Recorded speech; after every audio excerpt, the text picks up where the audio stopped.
This episode brought to you by Porpsy, the cola made exclusively of crushed up dolphins.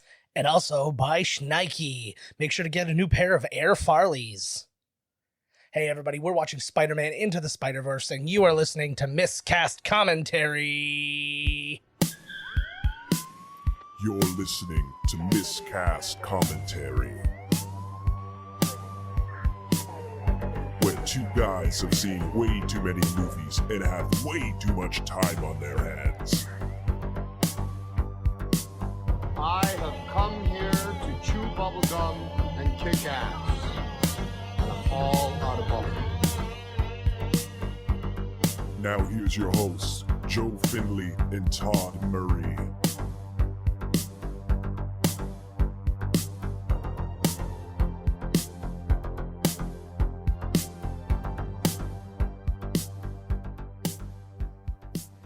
Hey everybody, welcome to Miscast Commentary. I'm Joe Finley. I'm Todd Tebow, the Sailor Murray. And we have a good one for you today. Spider-Man Into the Spiderverse. Also, we've still got more from our guest, Myq Kaplan, from last that's right. week. Yes, we got we do. clips throughout the episode talking This was about his the movie. pick. It was indeed. Pretty good pick. Yeah, not too shabby at all. I'm really excited about this one, and there is only one way to get started. But I've only seen this movie one time. I really enjoyed it. Well, that's I good. think it was a very good movie. Like, way better than it has any right to be. I know, right? Like, I'm like, wow, what a great movie. Yeah, it's such a standout for for an animation in and of itself. I think press play, we'll talk. Okay. We wasted it all right off All the right, bat. yeah. No, let's just talk about the whole Christ. thing and then silently watch the Watch movie. All right, guys, let's do this. Let's press play. Now. There we go. It Here wasn't we hearing go. me. Oh, it's kicking in a bit. Something's happening to her. The oh my glitches. God. Whoa. That Columbia, the guns there, that was actually from Cat Ballou because Cat Ballou was a Columbia movie, and that is what came up. Oh, that was neat. Mm-hmm. Cat Ballou, Yeah. Easter egg there. The look of this movie, like, I get goosebumps with the look of this movie. It's so cool. I don't know whether my eyes are doing this or this is the movie, because I just see like this all the time. Yeah, exactly. This is just regular shit right here. Yeah, you're glitching out. Oh yeah. But yeah, this is. We never watch new ones, eh? But all the newer. Yeah. All my research talked about this being a Lord Miller movie, right? I thought it was. But when Phil Lord is all over this as like a writer and producer and all that. Chris Miller's name isn't in the. See, it's a Lord Miller like production, like their company produced the movie, but like Phil Lord is the only actual producer. My name is So Peter Parker. this is Chris Pine as regular Peter Parker. We get a different Peter it is? Parker later on. Yes. I love Chris Pine. Chris Pine's A awesome. handsome gentleman. And he's got, like, we know Chris Pine, everything. He's actually one of the directors of this movie directed Rise of the Guardians, which Chris Pine was also in. Oh. So that's probably how he got there.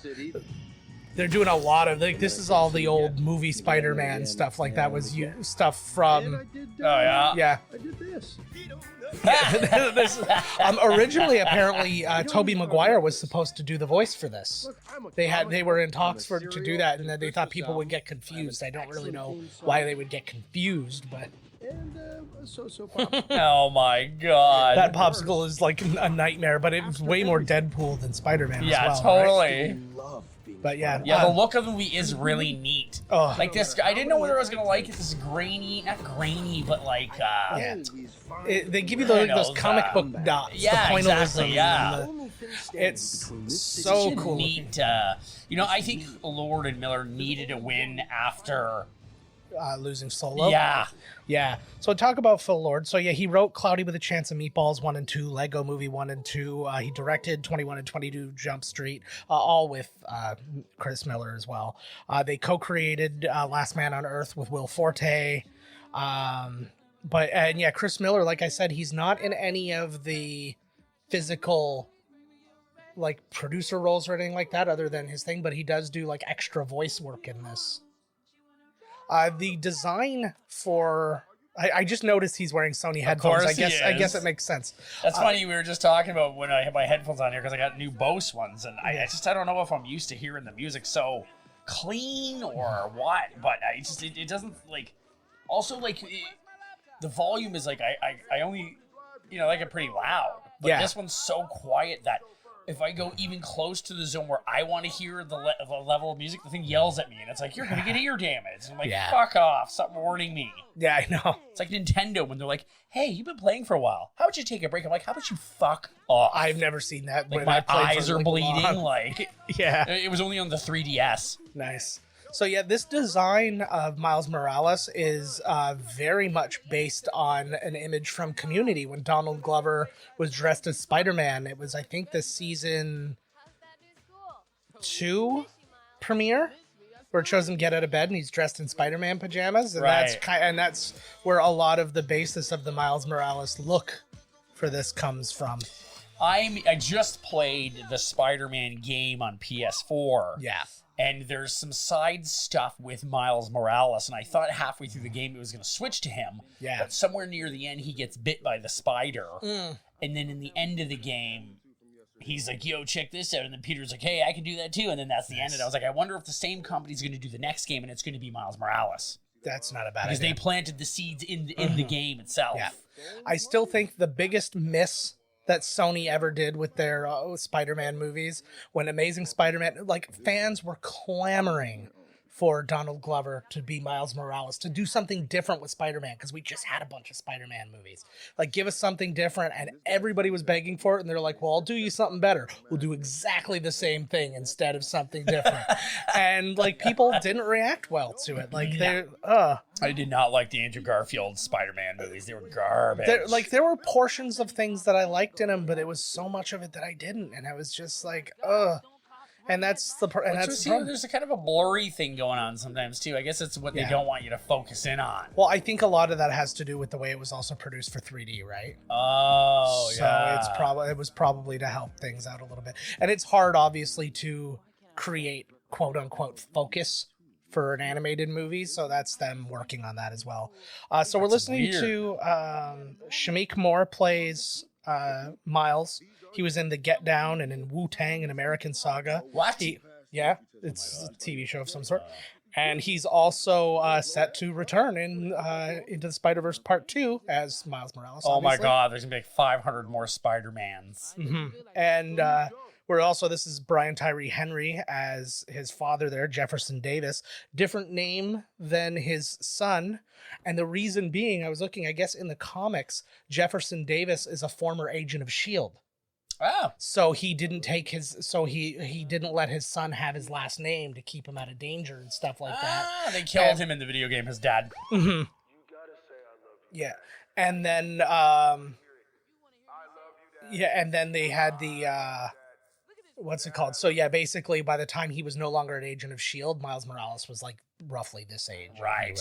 So they don't allude to that in this. They just make him a cop and just kind of keep it there. But that scene in the preview of the movie, that was one of the main shots they showed. Yeah. And I was like, oh God. Mm-hmm. I was like, oh no. But then the movie's so great. You know what I mean? Absolutely. It was like sometimes the scenes they show. It's so much more. Well, but that was actually good. They gave you enough to give you an idea of what you were going to see, but not what you were going to experience, which I really enjoyed. Some of them kind of look claymation-y. It does. Yeah. There's definitely a thing to that, especially it's the motion smoothing or whatever that they're using. So yeah, anyways, we were talking about Brian Tyree Henry. He was in Atlanta. He was in Godzilla vs. Kong, and he's going to be in the upcoming Eternals as one of the Eternals, I'm guessing. I'm waiting for that movie, man. Mm-hmm. I'm waiting. Well, you have no choice. Yeah, it's exactly. Just how time I'm works. definitely, literally waiting. Yes. Yeah. Like everybody else. Oh, gee, I thought I kicked an animal. Oh, man. Friggin' thing down there. Talk about another one of the directors and talk about Peter Ramsey. He was a storyboard artist on a ton of huge movies, just a small list of them: Predator 2, Backdraft, Dracula, Batman Forever, Independence Day, Men in Black, Godzilla, Being John Malkovich, AI, Panic Room, Hulks, all the way up to Sausage Party. Nice. Who is this? Peter Ramsey is his name. And then he was a second unit director on the 1998 Godzilla, The Poetic Justice with Tupac and Janet Jackson, and Tank Girl. Oh my God, I'm glad you waited to leave the best for last. I know. Tank Girl. I read them out of order. It was just, I was going to do them in chronological order, and then I didn't. So we're just gonna have to accept that. Also, what do you know? They just happen to be talking about, Mm-hmm. Well, why wouldn't you? Miles, come on. Oh, she ain't happy, bro. Yeah. She's not happy. Yeah. Yeah, I was gonna say that's literally impossible to get. What was it? Bam. This is that kind of school. I wish I was in a school where like, you got these answers wrong. I think that was on purpose. So they're all now right. Now you're getting an A+. Now me, this 26-year-old teacher, is going to give you a hand job. Nice. Right? That's how you keep kids in school. Mm-hmm. So let's take a minute to listen to our dear friend Myq Kaplan explain to us why he wanted to do this movie. And so when I signed for the Spiderverse, I'm like, wow, like they clearly built on what Bendis created when he created Miles Morales, and then the idea that in the comic books they have this multiverse where Spider-Man, Peter Parker can meet Miles Morales, and then of course there can be other Spider characters, Spider-Gwen in the comics, which I haven't read a ton of, but I've seen her in some of the other Spider-Man books that I've read. And then that they did such an amazing job of capturing the feel of those comics, and then doing so much it feels like you're reading a comic because the artwork is it pops out. It's almost like a 3D comic in motion, which sounds weird to say because that's what else would an animated comic be? But it's not like every cartoon doesn't look like a comic, Like the Batman comics became the Batman animated series, and that had its own look. And then they made the Batman animated series the comic, and then those comics looked like that movie or like that TV show that then was based on this a completely different look. But I feel like there's so much involved in what they did. So yeah, that was him. We missed a couple of things while he was talking there. First off, he's at his Uncle Aaron's house right now. But if you looked, they were actually watching Community, and the scene that I just brought up with Donald Glover getting out of bed was on the TV when he was going past. But something other interesting. So this is Aaron Davis, and who played Aaron Davis in Spider-Man Homecoming, but Donald Glover. Yep. So they even allude to the fact that he's got a nephew out there somewhere, and that his nephew is Miles Morales. So that's the pretty whole, sweet, eh? That's the whole tie-in of everything. Sharp. Mm-hmm. So Uncle Aaron here is played by Mahershala Ali. In his old, I think I may have brought this up before, but his old credits, he used to go as Mahershala Al-Shabazz Ali. Who's that again? He is in fucking everything, but to give you an idea, he started out, he was in The Curious Case of Benjamin Button, Crossing Jordan. He was in Predators, Treme, The Hunger Games, Mockingjay, House of Cards, Moonlight is probably the thing he's best known for because he got the Oscar and shit. Right. He was in Luke Cage as Cottonmouth. He was in that guy's awesome. Yeah. He's gonna be Blade. Yeah, he's a True Detective, and he is the upcoming Blade. I thought he was so effing good in Luke Cage. I felt he was so fantastic. bad for him, his backstory and stuff. I was like, oh man, Again, that's just a truly Marvel and he's thing. He's like, why do you think? Or no, sorry, that was his story where his uncle. Yeah. Was like, why do you think I'm giving you these music lessons? Why do you think I'm doing this? I want you out of this lifestyle. Yeah. And then this crazy mom and sister kill him, and yeah. Oh yeah, that movie, that was awesome. Yeah. I should watch season 2. Is there season 2? Yeah, season 2's there. I like Luke Cage. It was dude, man. It was good. It ended very weird, especially considering there was no follow up. I don't want to spoil anything for you, but it's season 2. Yeah. But where does goddamn spider come from? Well, it's the subway. They're all over the place. Like crazy mutant, power-giving spiders. It is New York. I would say about 60% of them will either give you powers or make you shit your pants and die. Did they? I'll go for part 2. Yeah. Did they show where this guy came from or no? We don't really need any explanation. I'm just wondering, did we miss it? No, it's about this weird spider crawling all over him might be foreshadowing as to what might happen. No, I mean, did we find out where the spider came from? Oh, no. Yeah, we have no. It's like the Tremors. Sorry. Who knows? Yeah. I'm actually producing a prequel that's about that specific spider. And hi, I'm Spider. I came from... It's like the same origin story they give to everybody else, except it's like that, and it's Nick Nolte as the voice of the spider. I'm Spider. Spider-Man, God damn it. There's nothing... Calm down, Spider-Man. Calm down. His face is beet red. I gotta bite something. He was actually really good. That's something you probably don't even know. He is the voice of a character in The Mandalorian, because you still haven't seen The Mandalorian. Nick Nolte is? Yeah. Oh. And he's so Nick Nolte. It is known. Oh, shit. I don't want to get bit by a regular spider. Oh, man. But if I am, that's I hope I action. get powers. Oh, that didn't take long. I loved that moment. I remember laughing out loud when I was watching that moment. Yeah, it's the blurriness is weird. Yeah, it's again, they didn't do we're watching the DVD version instead of the Blu-ray. I don't know if there's any difference between I don't recall if there's any difference between the two. This is like me. But I think this is just me when I come back from the boat. This is my Monday and my Tuesday. Nice. That's when I get like a good like when I've had pneumonia and stuff like that. That's my favorite thing is just like unapologetic sleeping. You know, there's a problem with your life. Yeah. When you're like, the best sleep I've had was when I had pneumonia, and you're like slightly looking forward to it again, so you can finally get a good night's sleep. Yeah. I've had it a couple times and it's a dream. Actually, the first time I had pneumonia, I was like, I lost like 25 pounds. It was like, it was the dream. It was. I was going to die a bunch of times, but yeah. So Gwen Stacy here, voiced by Haley Steinfeld. Oh my God, it is? What's the deal with being Gwen Stacy? But she was obviously in Bumblebee most recently. She was in Pitch Perfect 2 and 3. She's in the upcoming Hawkeye. Something I forgot about, though, she's got her start acting in True Grit. Yeah. Yeah, I forgot. I just forgot that was a good her. movie. That was just like, a really good movie, actually. Oh, yeah, it's a great movie. Felt bad for that horse in the end, but whatever. You seem to feel so bad for the horse, but you're all over the meatballs when you're at IKEA. So I don't really. The horse balls, you mean? Yes. Well, horse is still meat, so it can still be called meatballs. Doesn't matter. Oh, she's even got like the little. Look at this interracial romance. Mm-hmm. Whoop. I have a really I really picture. Oh, geez, girl. Yeah. Your dirty jizz fingers. Yeah, exactly. When you go through puberty, you get sticky fuck. hands. You're just gonna have to accept it. I do. Look, Miles is fighting a girl again. He's constantly when he was trying to get himself kicked out of the school, he was constantly beating up girls. But the I am now picturing this as like a Donald Glover movie, just like with all the talk about that and then all the things I was reading about and all that.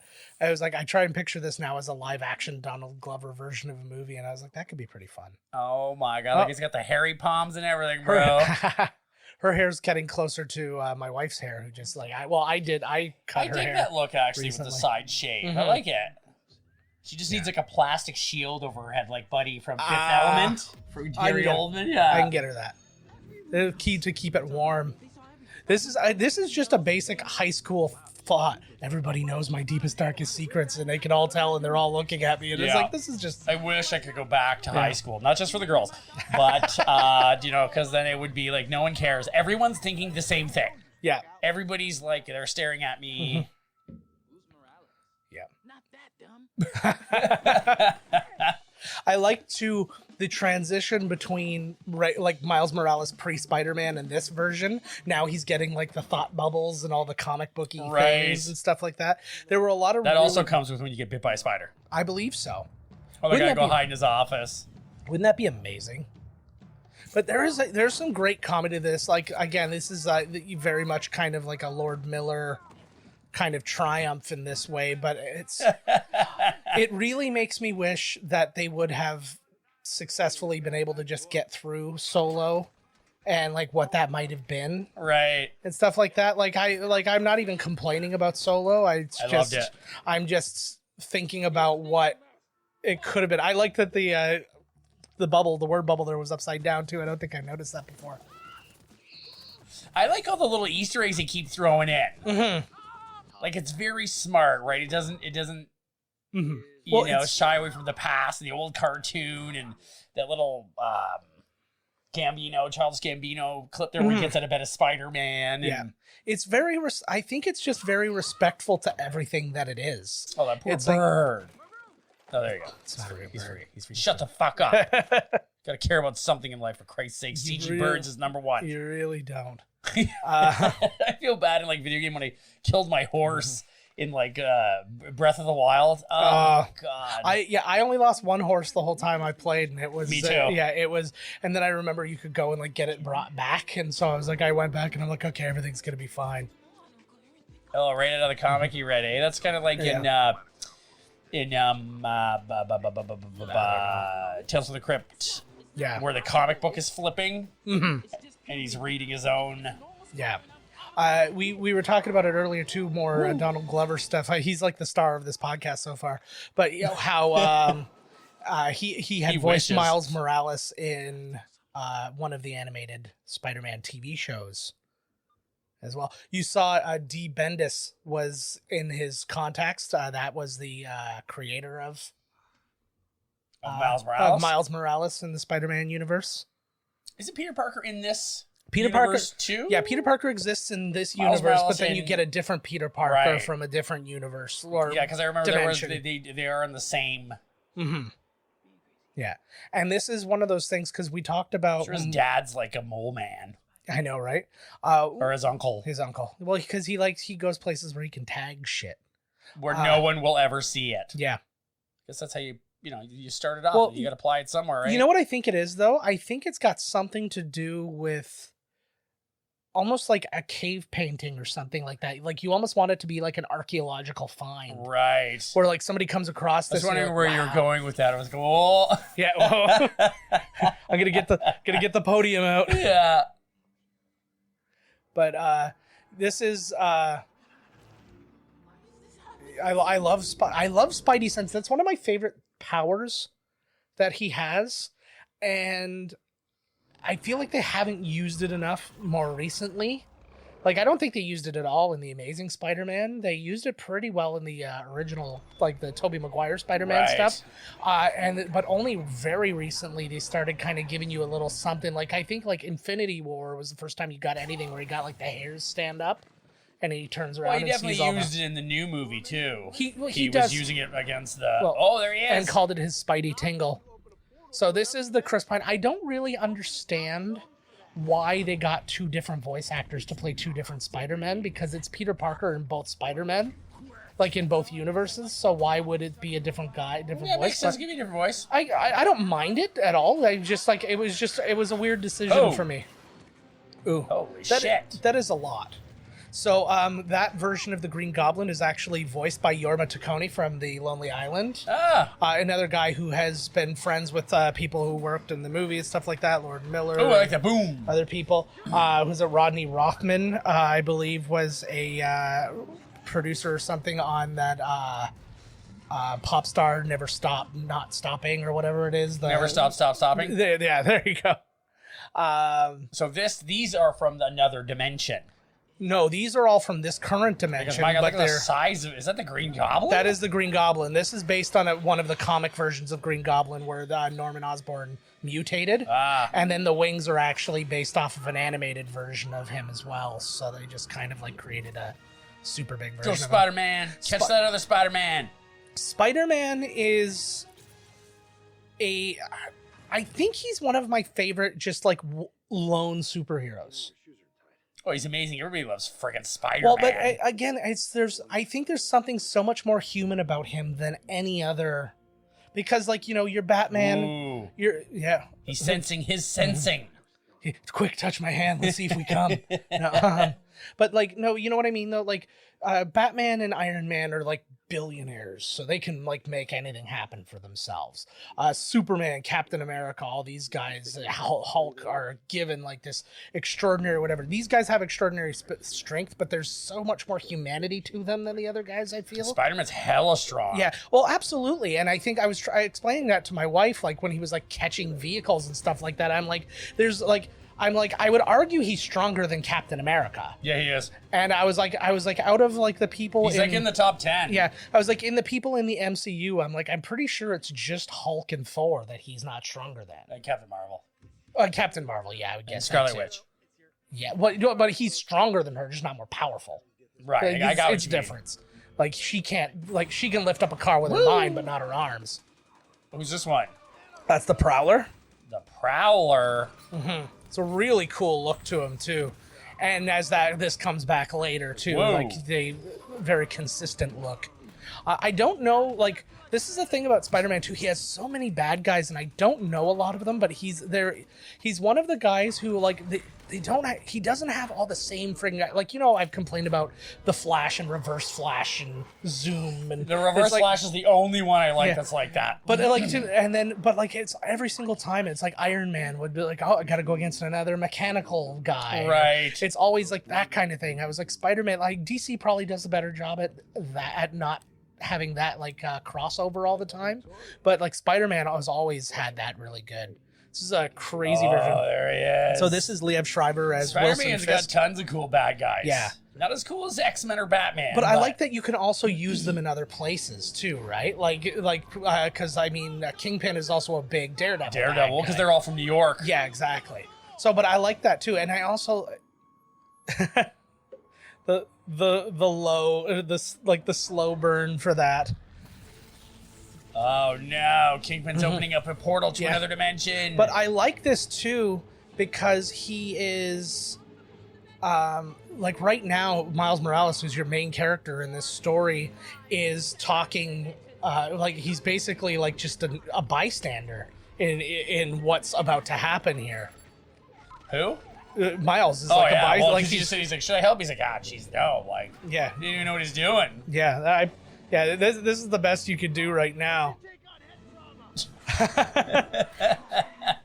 And it's Chris Pine did such a good job at this too. Like, I guess they also talked to John Krasinski about potentially playing the voice of Spider-Man Right. in this, which would have been good as well. He wouldn't be a good Spider-Man. I wonder how they're gonna bring him back in Wonder Woman 1984. Like, didn't he die? Well, not only did he die, but it's also like 60 or it was World War I they did, so it was like 60, 70 years later.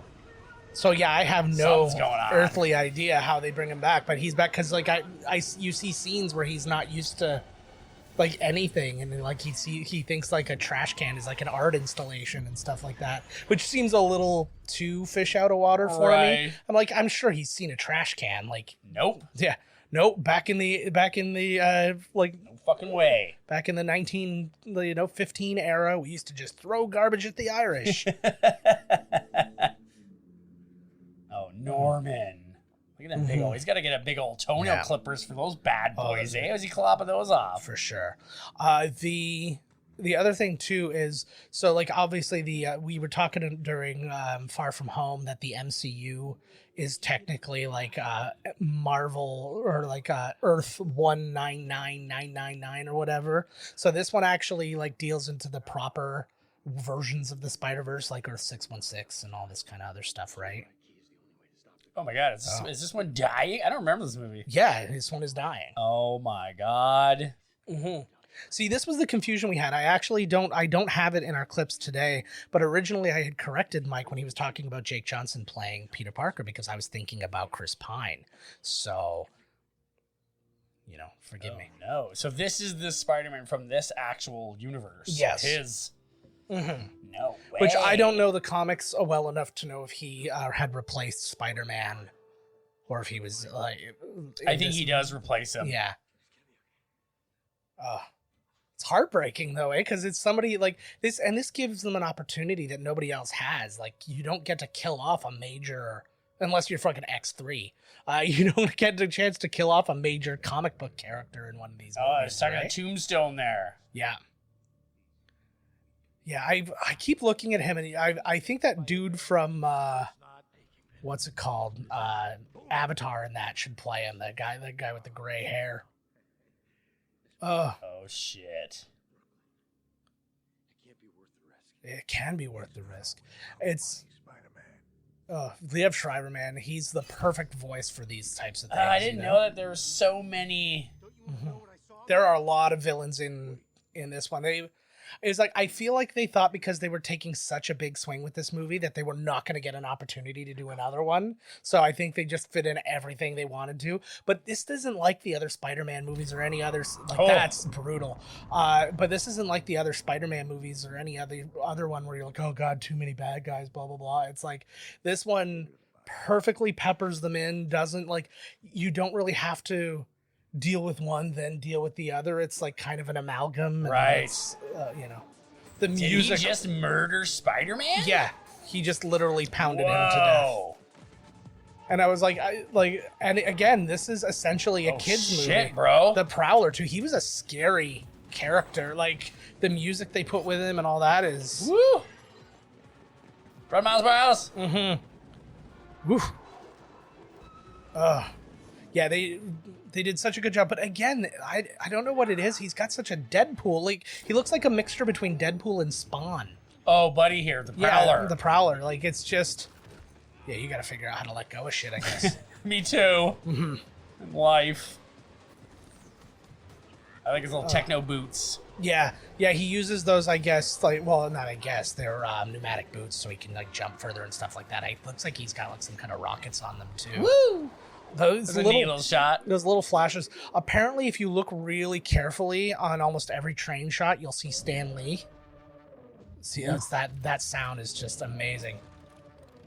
I don't understand why he needs a motorcycle, and also would he not stick out like a sore thumb riding his motorcycle everywhere? He looks like, from the back, he looks like Enchanted. What's her name? Not Enchanted. Maleficent. Okay. What bad guys do you think, like, they need to take another stab at to do, like, a better job or with Spider-Man? Oh, in general? Yeah. Sandman. Sandman, I think, would be a good one. I think they need a better shot at Electro. Yeah, that was terrible. Although, yeah, like, Electro was bad. Yeah. That's when you see the game, man. They're so cool, like Electro. And the only thing I didn't like about the game was, like, Rhino. All the guys were, like, tech. Yeah. They all wore tech, like the Vulture was tech, Yeah. and then Rhino was wearing Yeah. tech, and they were all like... Yeah.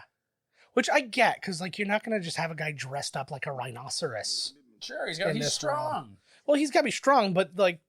Like, ridiculous. Yeah, but, like, I don't know what Rhino's story is. But like, I picture he's like a juggernaut kind of thing, but at the same time, like, that person wouldn't dress up like a rhinoceros. Like, I would picture he would put on something that would protect his body. Right. That would, like, so the voice of the mom here, who Mrs. Morales here, is Luna Lauren Velez, who we always knew as Lauren Velez. She was the Dr. Nathan in Oz. Oh. And she was in New York Undercover.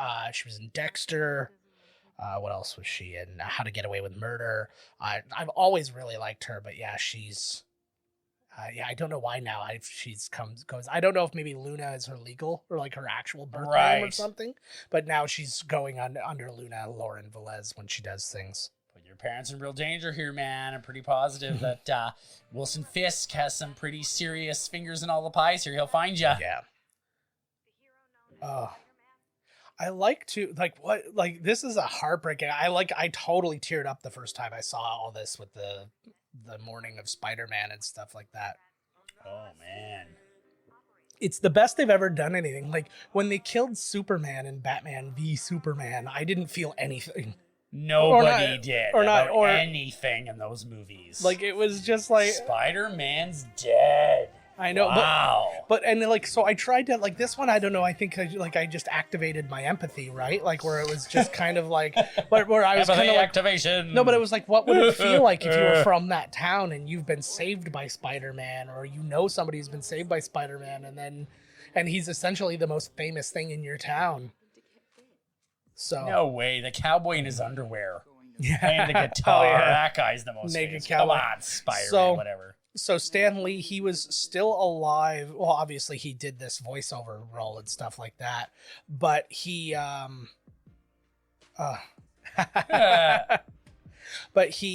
what's it called? Like when the movie was still all said and done, they had originally just dedicated it to Steve Ditko, the other creator of Spider-Man, because he had just died.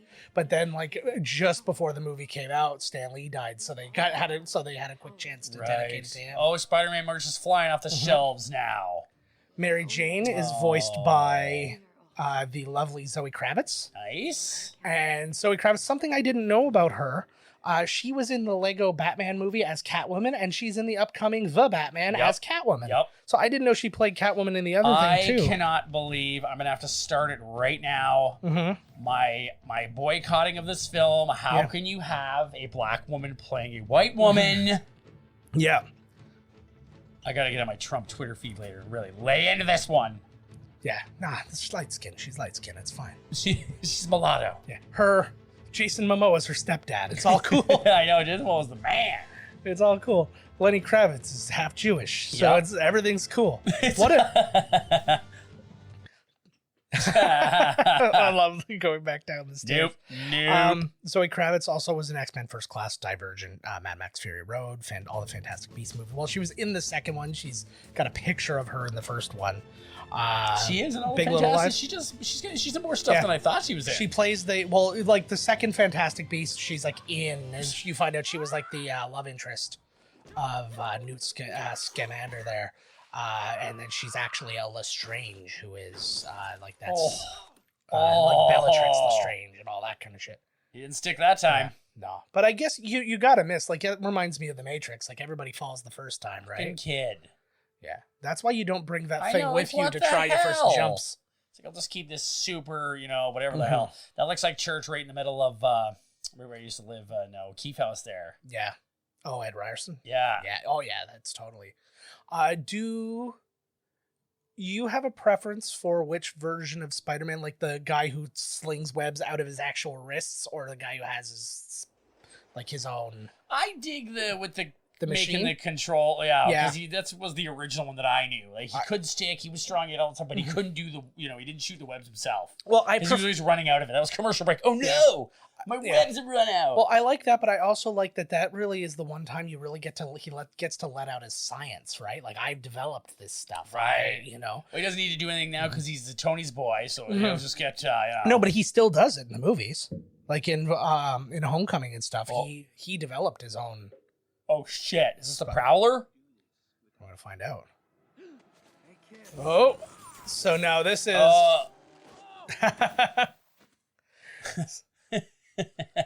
So here's Peter again. So I can see why they wanted John Krasinski. Their version of Peter Parker looks a lot like John Krasinski. It does look like a young John Krasinski. Yeah.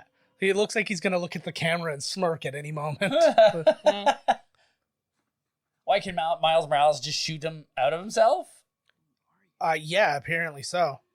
Oh, wait, no, he didn't shoot the web. He zapped. Here we go. He like tased him.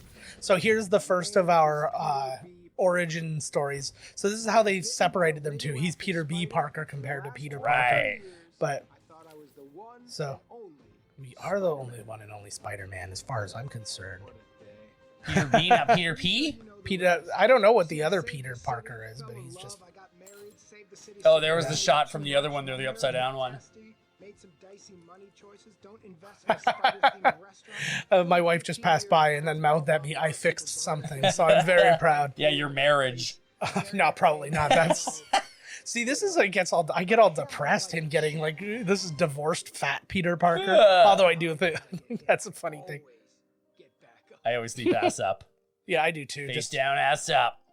I want the Night Prowler to have as little work as possible. Well, my deal is in case somebody comes in to rob me, I want to offer them an alternative because I really don't want to call insurance to replace my stuff. Right, eh? A seahorse? Seen another seahorse? He's like, Making these it are like, work? yeah, these are like ideas. It scared me. Oh, so when's he gonna get Yeah. sucked into the portal or whatever? Well, that's obviously already happened. He's getting strong. Jake Johnson. So, like we said, is the voice of this version. He was in early on. He played a Jesus in a very Harold and Kumar 3D Christmas. He was in 21 Jump Street, which was Lord Miller. So I imagine that's how he came into their purview. He was also in Lego Movie. He's in Jurassic World. This is what happened to Howard the Duck. Yeah. But yeah, he's in Jurassic World and Jurassic World 3 coming up and stuff like that. What else was he in? No, obviously he's probably best known for his role in New Girl. What a waste of pizza. It'll be there when you come back. It'll be there waiting for you. Now, my real question is, why did this anomaly like just suck in spider people? Didn't see like it's sucked in some matter, but it's mostly the spider people. Did that just say Stephen Colbert when they went past? Probably. You'll see a lot of things. Seth Rogen and Hold Your Horses. You'll actually see too. Baby showers. From Dusk Till Dawn was there. There's Hi Hello instead of Oh Hello with John Mulaney and thing. Like there's the Red Man group. Like there's so many things to find in this version. There's a version. I guess you also see that Steph Curry became like a pro golfer in that one and stuff like that.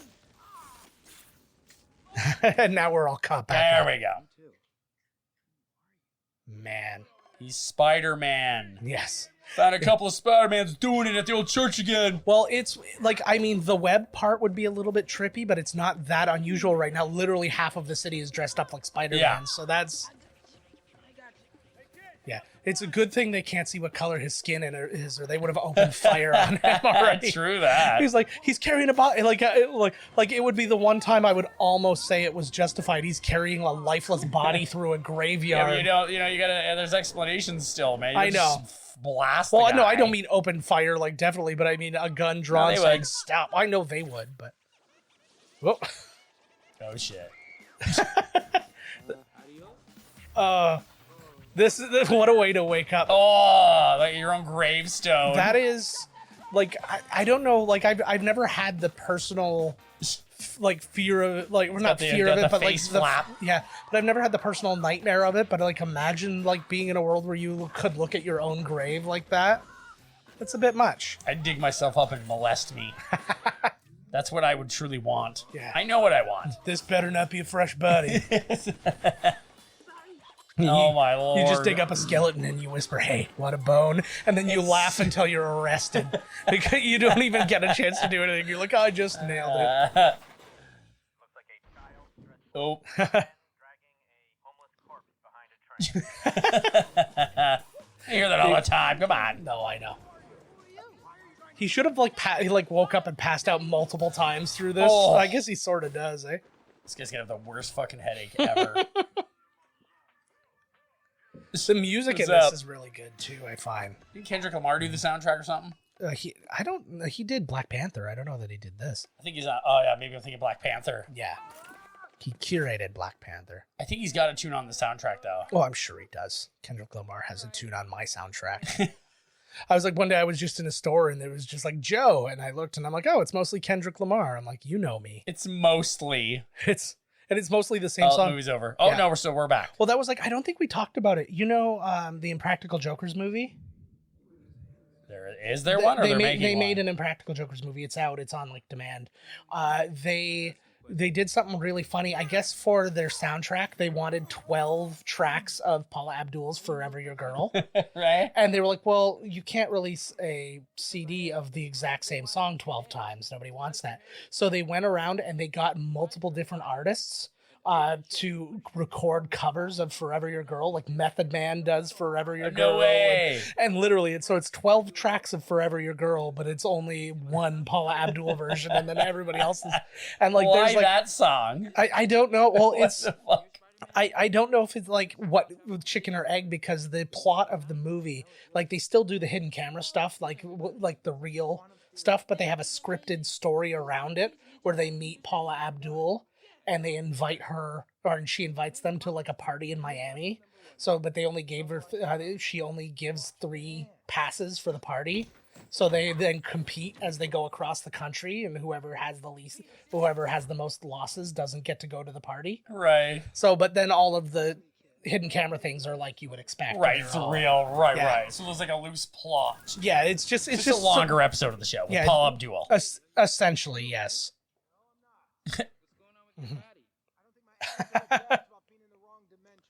I hear you, bro.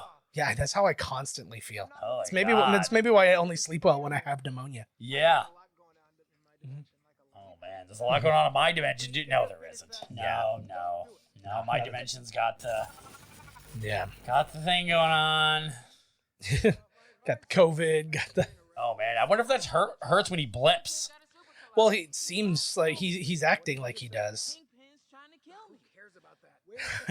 at least he's aware of, like, this version of Peter, like, is kind of aware of everything. Right. Obviously, like, he didn't know what happened here and stuff like that, but he's like, I know Kingpin. I'm down with these people. Like, the other guys have no agency over, like, what's happening in New York. In this movie, yeah, the shots where they're on the buildings is the same way they did in the old Batman. Yes. For some reason, they had to animate it sideways and then absolutely. tilt it. Yeah, there's only one way to do it, man. They've never figured out another way. Phil Lord is screaming at them, you don't have, it's animation. You could literally do whatever you want. And they're like, I don't know. Come on, Phil. Yeah. Wow, right on, Phil. Mm-hmm. So yeah, we were talking about Rodney Rothman earlier, who was one of the producers.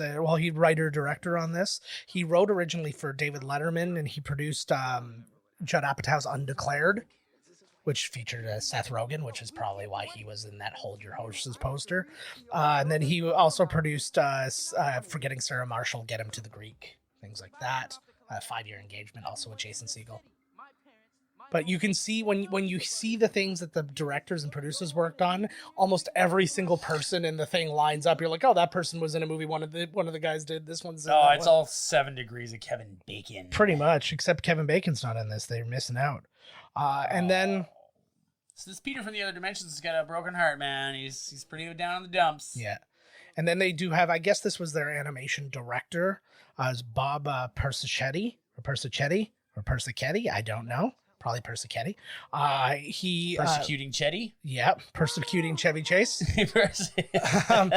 But he was what was called an in-between artist for early Disney stuff, like not early Disney, but Hercules, Mulan, Tarzan, like pre-CG Disney. Right.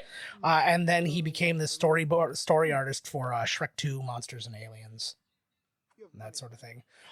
Let us talk for a moment. Let's go back to Myq Kaplan. Not very liquid. I know. What the hell? Let's go back to Myq Kaplan and hear about his like for these guys' chemistry together.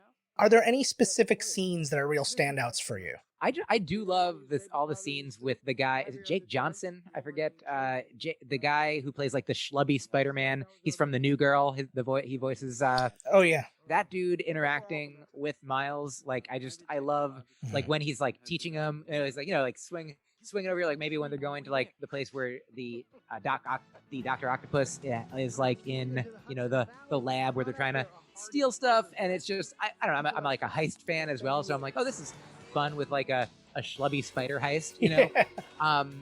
But so that jumps out.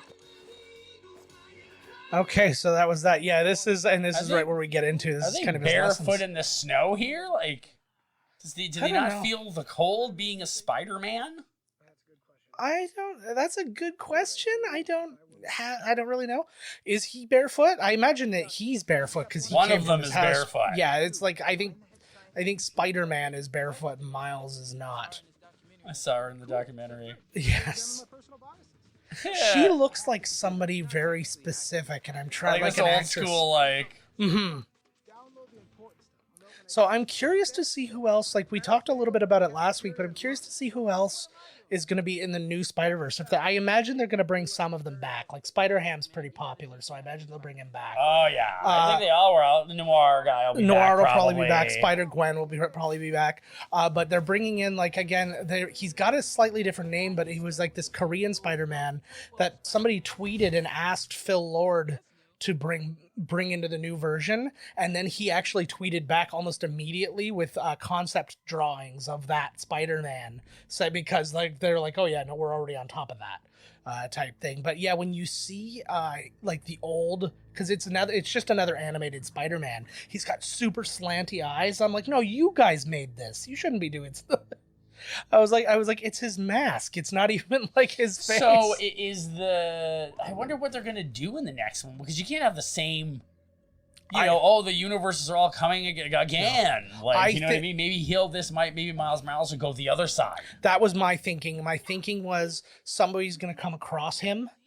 Like they're gonna figure out like kind of like a stable way of doing it. Like one of the places will figure out a stable way of doing this, right, and is going to come and get him, like almost like Bill and Ted style. Or one of the bad guys could be. It could. I don't know. I don't know all of the Spider-Man bad guys, but maybe one of them is themselves moving in between all of the dimensions, and this Miles Morales Spider-Man and the rest of the gang have to go, you know. Yeah. So we'll get to see the other crazy universes, and then... I think that would be, like, to set this in a non-Earth 616, like, to make the, like, I think would be really, really cool. So that's Catherine Hahn as the voice of the professor, or the doctor there. She... you know her from things like Anchorman and Step Brothers, and she was in Transparent. And what else do we got for her in there? She's in all sorts of shit. Yeah, she was in Parks and Rec for a little while. She's upcoming in WandaVision. It's kind of interesting that almost everybody in this movie is either doing a future MCU movie or like a DC something right. DC or...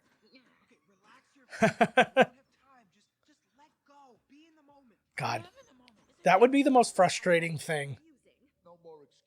I want to be able to do that so bad. Like, there's certain things, and I never want a superpower for any, like, altruistic reason. I only ever want to be able to, like, make my current life easier.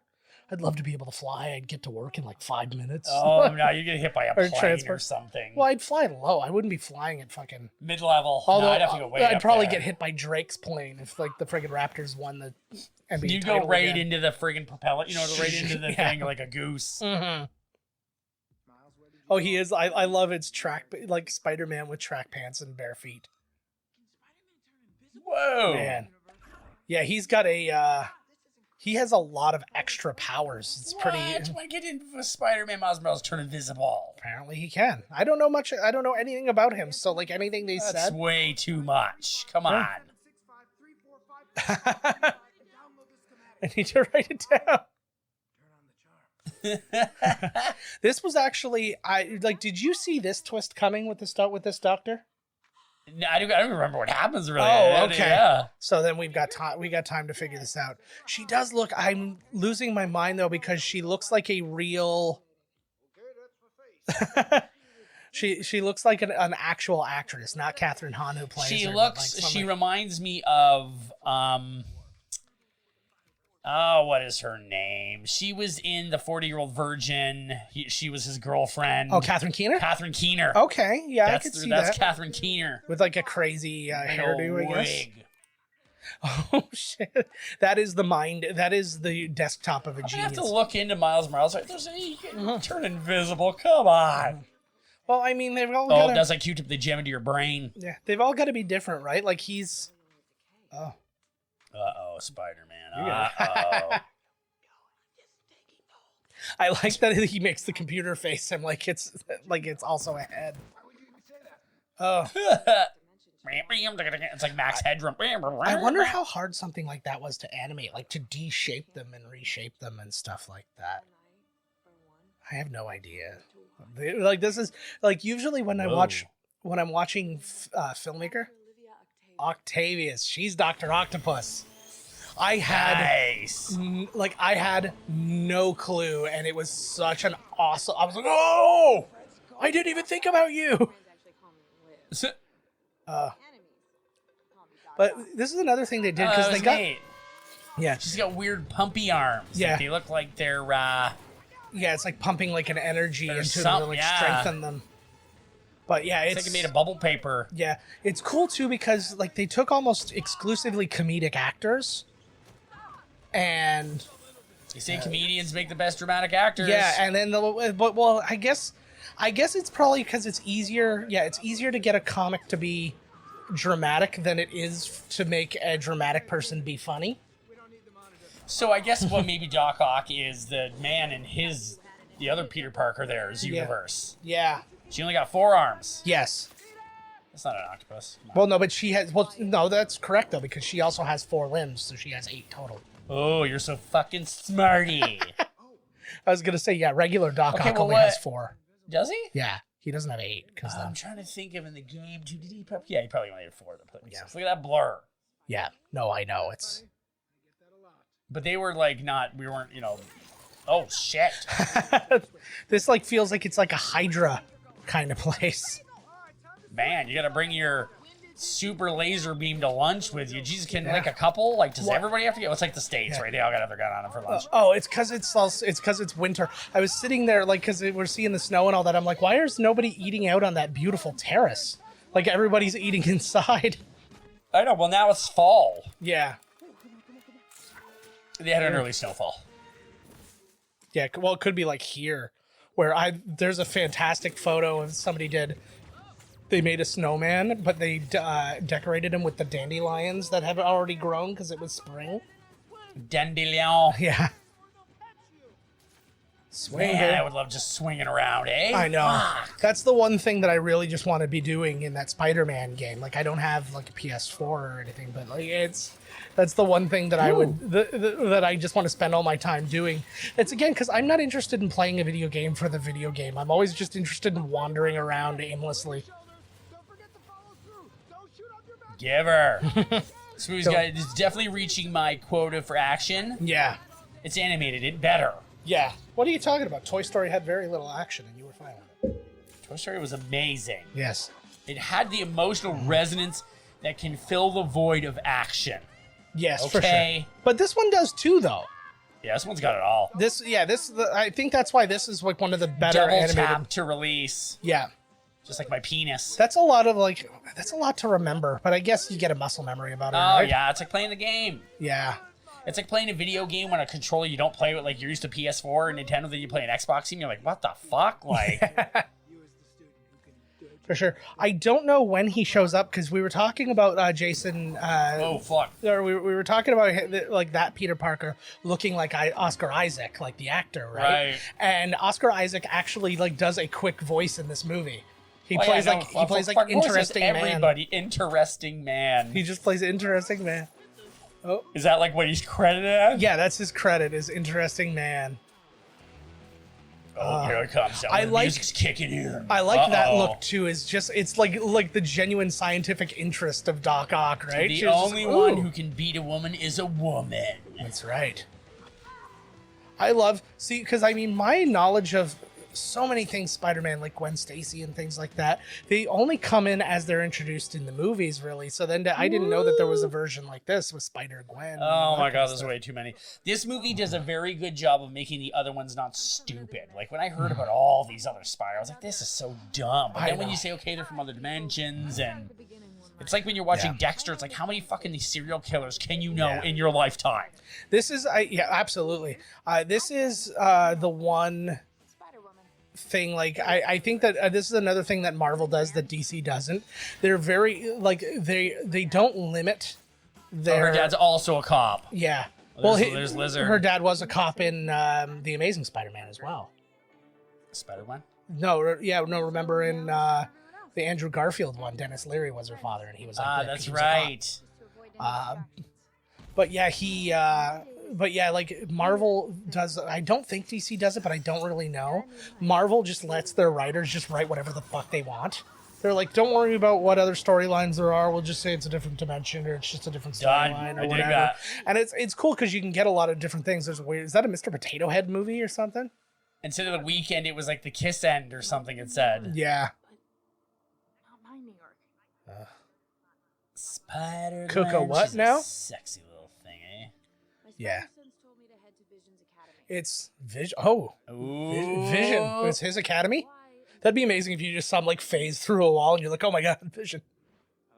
Shit, I was just thinking something when you saw them like freaking out there and yeah, exactly. Save it for Comic-Con.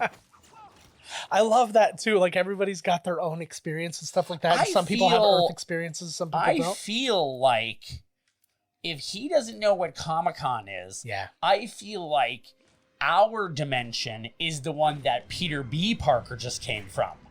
I think it is. Because he doesn't know what Comic-Con is and stuff. Come on, right? Yeah, because when he was swinging around, like his is the... Oh, no, wait, no. I don't know. Yeah, I don't know. It's all very... Or maybe he's just not nerdy enough. I don't know. Right. He's just too cool. So the voice of Vanessa... the voice of Vanessa Fisk there is Lake Bell. She's a well-known actress. Is she dead? Is that what that was? Yeah, she died. That's gets revealed as kind of why he's doing all this dimensional shit. He wants to get her back. Yeah, he wants to bring a loves version her. of her He back. did a great job in Daredevil of portraying his love for Vanessa. Like, it was so good. Mm-hmm. And that was, again, a thing I didn't know a lot about. And then I started reading about it and I heard about it. And then I was like, yeah, it was... Vincent D'Onofrio, he had this thing where it wasn't obsession, but it was obsession with her. It was kind of like the way they talk about the way Thanos and Lady Death were. Right. He's just so about her that nothing else matters. I don't like how cartoonishly big he is. I know, he's huge. Like, and his head is like in the middle of his chest, like one of those weird magic acts where your head slides down and like slides back up. Like, I'm fine with him being abnormally large, but it's like he's like 8 people. So huge. Like, just ridiculously monstrous. Yeah. But I mean, I guess if he's just going to do his fisticuff stuff, right, he's going to have to be a big... I feel that in the Daredevil show, they didn't make Kingpin strong enough. Like, he was throwing him around and stuff, but he was defeated way too easy. It's also in the second season, I was really disappointed with Boomerang or Bullseye. Bullseye, yeah. Like, they should have way more Bullseye stuff with him. I thought him and Bullseye were gonna have a knockdown drag out. They were like, he wasn't quite Bullseye. Right, yet. he was just like, starting to be like they were leading into him being Bullseye, because that was like the very end. He's got like the Bullseye thing on his forehead at the end of the season. So I think you were going to get that version of him. One. Right. God, I hope they still are holding out a little bit of hope that something's going to come up. I hope that they continue to. Daredevil's great. Yeah.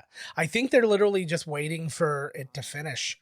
I want to see Daredevil and those guys mixed with the other guys. Yeah. That's all I wanted. Like I said, we talked about it during Endgame. I thought they were going to sneak them in. So that's Lily Tomlin as Aunt May. Just a legend upon legends, and like she's in things like Shortcuts, 9 to 5, All of Me. She's most recently in like Grace and Frankie and Damages and things like that. But she's so funny and she's so talented, and I just love her. Ooh. And I like the version of Aunt May that they have here. Like, this is like Aunt May, who's kind of like his Alfred. Right. Right? Like, she knows all the shit. She's... This one. Brooklyn? Brooklyn, which is where our guest Myq Kaplan was from. Oh, that's right. So there we go. Fixed us, Aunt May. Yeah. I like that she kicks open her own door. Oh, she's always wanted to. She's like breaking locks all day. I feel like she's just always kicking. Like, it's her screen door. She just doesn't even put the lock on because she's just going to kick the door open anyways. Oh my God. You know what? It's really funny because like these guys made Cloudy with a Chance of Meatballs, and this feels very Cloudy with a Chance. Like, this is exactly what he does in that. I didn't know that they wrote Cloudy with a Chance of Meatballs. Yep. The first one's really good. The second one's all right, but like I really enjoyed the first one. The first one was pretty cool, actually. I think I saw the last end of it on TMN or some shit. Look at it. Oh my God. This is the those are like the old toys. How'd they build this? What? Well, like under her little like... Yeah. The city has no idea that she built a gigantic bunker underground. No, if you do it slowly, right? And it's all the different... One spoonful at a time. Yep, like Andy Dufresne. Went through 5 football fields full of shit and came out clean on the other end. I'd like to tell you that the sisters didn't get to Peter Parker that day, but this ain't no fairy tale. This has a very... Cape. Yeah. This has a very specific distinction. This is the first movie since 2011 that's not a Disney movie that won... or Pixar movie that won Best Picture, and it's only the 6th movie ever that wasn't a Disney or Pixar movie to win Best Animated Feature. This won an Oscar. Yeah, this won the Oscar for Best Animated Feature. But just think about that. Think of how many years Best Animated Features existed, and only 6 haven't been Disney. I can't believe like the Kingpin is like the bad guy, the main guy, I guess, in this, right? You know, you got the other guys that come down and fight, and you see a little cameo. Oh, here we go. Spider Noir. I remember because I didn't know that Nick Cage was in this movie until I started hearing him talk. That is Kimiko Glenn. I forgot about this one. I know. So yeah, that's Kimiko Glenn. She was in things like Orange is the New Black. There he is. Yeah. Oh god, she was in Orange Is the New Black, Lion Guard, and No BoJack other Horseman, and then that's John Mulaney, stand-up comedian, SNL, Oh Hello on Broadway, all that good stuff. Always in everything for fuck's sake. Oh god. Well, and it's only gonna get I think he's only gonna get bigger. He got his failed sitcom out of the way. Peter Porker. Oh, that sitcom was terrible. I know. Oh my god. That's what threw me off on him. When I watched the sitcom, I was like, this is like a bad Seinfeld ripoff. This was like that show with Nicky Cox that was like... Was it like the spin-off to Married with Children? And he was like, oh, go to the basement, talk to the... That's me. Podcast Goldthwait. The only thing that saved the show was her tits. Yeah, it did. Oh, man. So let's listen to what Myq had to say about Spider-Ham, because it's very funny to me.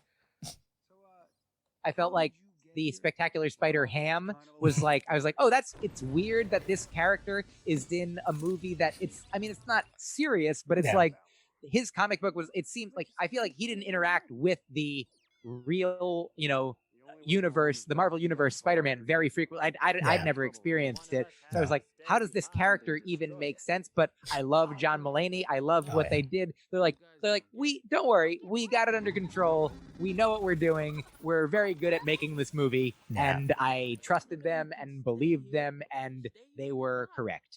Do you think that Spider-Ham started from The Simpsons? I think he was longer ago. Was it before that? Really? I think I would have to double check like the wiki on it. I could do it right now as I speak. Just make something up. He's now out researched us on the movie. That The Simpsons started in '89. That was their first appearance, and I feel like I do remember Spider-Ham from when I was a kid, and I was in the movie '80s. Yeah. But I'm looking at it. I'm on Spider-Ham Wikipedia. Here we go. Publication history. Spider-Ham was first featured as star of the 1983 humorous one-shot Marvel Tales. Wow. So, it checks out. Well, the Simpsons legacy just petered out. Nobody cares about the Simpsons. They get Trump, okay? They can't get them all. So yeah, it was interesting because I thought for sure, because you were comparing obviously to Spider-Pig from the movie. Yeah. And I was like, that's a really good point. That was probably came from that. And then to find out that it came out like friggin' like 18 years before or however long, like, holy shit. I wonder if the Simpsons knew that when they did Spider-Pig. They must have. I just from a legal standpoint, like, because they probably would have had to have like looked up what they were legally allowed to do for Spider-Pig as far as the song and stuff like that. So they must have come across it, right? I like too that he has like, they follow their own rules. Like he follows the rules of Cartoon Dimension and. Oh my lord! Why? Like, is this how this is the Spider-Man gang? He's being beat in. Why didn't he get sexed in? Oh yeah, they never do the sexing. I know. Oh, they all pretend that they're not gay. I constantly go to gangs and I'm like, can we get sexed in, please? Why is that how you get? Like, we're all gonna beat the shit out of you, and then we're gonna be friends after. I don't know. There's something about testing somebody's metal like that, They're really testing their metal. Like, well, Jesus. if they can take a beating and get up and. Well, fam, thanks, fam. Yeah. Thanks for punching me in the nuts over and over again, fam. Usually they don't punch in the nuts. Usually it's face and kicks. Oh, and stuff. He's turned invisible. Yeah, I can still sort of see him though, so it's fine. It's more like Predator invisible. It's like if you focus, you'll see him. Way to go. You guys blew it by beating him up. Now it's time for the auto-tune tune. We should auto-tune this entire episode. I went to the star. That'd be great. I like that he's still just dressed as regular Spider-Man. Like he hasn't just gone back to normal clothes. Walking around the city. Spider montage. Oh, there was Steve Ditko in his contacts. His wife on job. She gets shot, bro. Yeah, I know. Some loved ones die. Yeah, in a world where where Spider-Man was just murdered, you don't bring your wife out amongst the crime. So they just said that one of them is going to have to stay behind to stop the collider from colliding. Yeah, it's a real thing that could happen, man. They got that giant super collider underneath like Germany. It's fucking huge. Yeah, it's huge. That's gonna rip open something huge. Kaijus are gonna come through, man. Well, they've activated it before. Spider-Man. That'd be amazing. It's not under Germany. It's It's like the Netherlands, Norway or something like yeah. that. And it's it's the CERN Super Collider. Oh, it's Sweden. I don't know, Sweden. It's in a Nordic area Yeah, where everybody's tall, under, blonde, like, and 3 gorgeous. of them, yeah. Yeah, but yeah, it's a It's a big deal. Uh-oh. Those Is it Ring Wraith? Yeah, I was just gonna say those looked exactly like the gauntlets of like a ring wraith. Oh my lord, it is Spawn. That would have been amazing. But it's like, and I just so see like Deadpool in the mask. I guess it's just the simplicity of that mask. It's like Spawn, but he looks like he's wearing like Elvira, Mistress of the Dark's like, cape ensemble. Yeah, I'm really, really hoping that they sort out, because I guess there's been rumors that, or at the very least that Ryan Reynolds wants a Deadpool movie to be Deadpool Spider-Man team up. That'd be cool. I would like they're that a good, lot. Yeah, they're a good team. I would like to see that a lot. And because it's going to be an MCU movie and stuff like that, I could see that potentially happening. It'd be interesting. Whoa. Ooh. He's got these crazy... Oh my god. Mm-hmm. See, that's like such a... I forgot about that twist. It's his dad. No, it's his uncle. It's his uncle. There you go. What, do all animated black people look the same to you? Yes. Yeah. Is that the right answer? That really depends on the artist. Yeah, exactly. Yeah. It was like, I was like, I don't feel like that's my fault at that point. It's his uncle in the real one, too. It's not... Yeah. Like, he's not from another dimension. No, this is his actual uncle. This is his actual uncle. Oh, and, shit. See, and I don't know, like... again, if this is a dimensional thing or whatever, because obviously, like we said, Donald Glover plays Aaron Davis. I don't know if we were seeing the beginnings of Prowler in him. That's why he hangs around in the subway. That's why he's a mole man. Yeah, because I would suggest that they're saying that like in the MCU version he's not, because he didn't want like all this tech and stuff to be out there because he's trying to protect his kid, but this guy clearly has the tech. Like this would be the version of Donald Glover if he wanted all the stuff that Vulture was making, which in and of itself could have been a fun thing too. Ooh. It's like, what a good... I was going to say, like, what a good stunt. It's animated. Just like when I felt bad for those animals. Yeah. Reminds me of the... what was it? In, not Fast and Furious. Hobbs and Shaw, where he, like, slides, like, the Lamborghini under the truck. I'm like, wow, what a cool thing. I'm like, well, I don't think... Yeah. It's a cool shot. Yeah. Oh. Kind of moves like my nephew. That's sick. That sick robot. But, like, it was I love that there's so many things I didn't know about though. She's very anime drawn too, right? Yeah. Even the way she was moving right there. Mm-hmm. And that's a tough thing. Like it's to have so many different animation styles in one thing, because I mean like Peter and Gwen are one style. Noir is a slightly changed version of that same style, but then Penny Parker and Spider-Ham are totally different. He's the Prowler. Yeah. Oh, we've all prowled every now and then, kid. Don't worry about it. Yeah, exactly. Usually we're just prowling for a penny raid. That's right, man. This is a great line. This is a pretty hardcore origin story. I like. Oh shit! In an interview, in an interview, they talked to Nicolas Cage, and I guess they gave him a ton of freedom as to how he was going to portray the character and stuff. Oh, Nick Cage? Yeah, so he stole a lot from Bogart. Why is he like it looks so? Oh, that's Scorpion. Oh, there he is. So Michael Mando from what's it called? Better Call Saul is the early bits of Scorpion as of the end of Spider-Man Homecoming. So again, they did very large versions. They did very not human versions. I guess that's the real advantage to playing cartoon versus live action. And actually, speaking of which, let's talk to Myq about what he thought about whether or not this could have been a live action movie.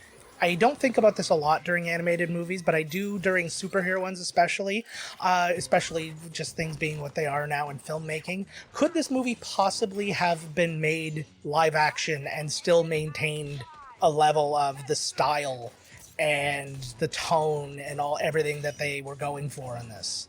I mean, it seems like I'm sure it could be done and it would be different because like they did so much with animation that they I guess could do with CGI, you know, if they wanted to do a shot-for-shot remake with real people, but it's like, I guess why? You know, I'm grateful for it to be the perfect thing that it is, and it's hard to imagine, like, especially like the final scene when they're in that thing, and like you're like, there's, you know, trucks and explosions and like electricity and energy, and I'm like, I don't even know what I am looking at, so I can't even imagine how they would begin to do that with humans. So yeah, and I agree with him, especially because the way they chose to portray especially the bad guys. It's just like Prowler might be a little bit fine, but like to do like what they did with their Scorpion and their Green Goblin and stuff like that, I totally understand. Oh, they just use CG. Well, they would, but yeah, but it's like, again, to just make it so to make it as seamless as you want to. Like when you do an animation, it's believable because they've already asked you to get on board by it being animation. So if you're on board with that, you're on board with everything, right? Nope. Okay. No fucking way. There's a limit. I like this Prowler, man. He's really neat. Yeah. He's a cool character. Oh, Yeah. do it. You Be are brutal. busted. Oh, shit. So this is their moment. And I like that, though, that he's not so solely evil that he you know, just does whatever. I don't know. It's hard to kind of articulate, Just gotta but make it look good. yeah, pull it down. There you go. Now you're not Miles. Oh. Go. Oh, shit. That's huge. So this is his uncle dying. Oh, no. See, it's like, it's horrifying too. Like, you think about this movie, it's like, this is a movie you were supposed to take your kids to, and there's a couple of brutal murders in it. Oh, and the kids got to get used to brutal murders. I know. It's just that time of day. Yeah, we're getting close to the Purge being a thing. Yeah, exactly. They got to get used to it. Teach them young. Yeah, and you said what, in the comics or whatever, that his dad died, or in the game his dad died or something His like that? His father died in the game, yeah. In a big explosion. Ooh. I think they made the bad guy up in that game. He used light energy to... Yeah. But he could infect other people and they could be used as like a bomb. Nice. Oh, man. There's so much death in this. This is a comedy? I know, what right? Is this? It's just such an awesome balance is what it really is, right? See, you know that's good when they make you laugh, but then in the next scene you're like, whoa, like... Yeah. Like Xena. You like Xena? Jeez. It's so funny because you brought up seeing Xena. I was watching an episode of Parks and Rec yesterday, actually, where she made her debut on the show because she plays Lucy Lawless? Lucy Lawless plays like Ron Swanson's love interest later, like in season 5. Hey, is Sam Raimi directing Doctor Strange now? I believe he was in talk. I don't know what they landed on. I just read something again today that said it was like, who could Bruce Campbell be in Sam Raimi's Mouth of Madness? I think he'd be a perfect director for that movie. I think he could be going to have all the kaleidoscope crazy shit going on, yeah. If it's, I mean, I'd like to see what his version could possibly be. I'd also like to see kind of like a horror director deal with it. Well, he is a horror director. No, I know, but he hasn't, I don't know, in quite some time. I don't know. He did Drag Me to Hell, but that was still goofy, right? Yeah. Like, I would like... I'm sure he's just going to work from the script and they're not going to let him goof it up like Dancing Spider-Man. Yeah. That would be the funniest thing, is if they made a trailer of like dancing Doctor Strange and everybody's like, what is going on? And then they're just like, so wicked. And then you just have a bunch of like crazy things happen, and then you just hear his voice. They're like, you know, there's some like crazy things happening to our multiverse or whatever. Right. Then he had to discover it, and he had to watch his dad discover out on Spider-Man. That's the worst. Like that, what Spider-Man just killed this innocent man wearing all this clearly evil-looking super technology. Yeah, exactly. Well, no, I think he's not saying that he's an innocent man. I think he's saying that he's a vigilante who killed my brother. Whoa. It's a boomerang technique. So we got to talk to Myq about how he felt about kind of like the characters that they did choose and how they chose to like mix them together. So let's have a quick listen to that. This will be our last clip Myq today. So before we do that, I just want to thank him again for talking to us last week. Good it dude. was so awesome. Yeah, it was awesome. And and then to have the opportunity to talk about this movie a little bit. I could have talked to him forever, and I will say, like, I think like we got the vibe that like he had like some other stuff going on after, and I didn't really want to keep him any longer than the time we'd agreed to. But I could have talked to him for like an hour about this movie. Oh, I know. We totally had to just stop the thing, right? He's a busy man. He had other terrible podcasts to brighten up. Yeah, exactly. And probably a couple of good ones, too, because he knows actual people. Yeah. All right, so let's hear what he has to say about the characters. How did you feel about, like, the melange of different spider peoples that were in it? Like, I'm not very familiar with... I know there's a lot of different ones. I know Into the Spider-Verse 2 is happening, and they're bringing in other new people and all that. I guess there's one Korean one or something like that is very racist looking, and I'm sure they'll fix it from the movie. But it's... I hope they make it even more racist. Yeah.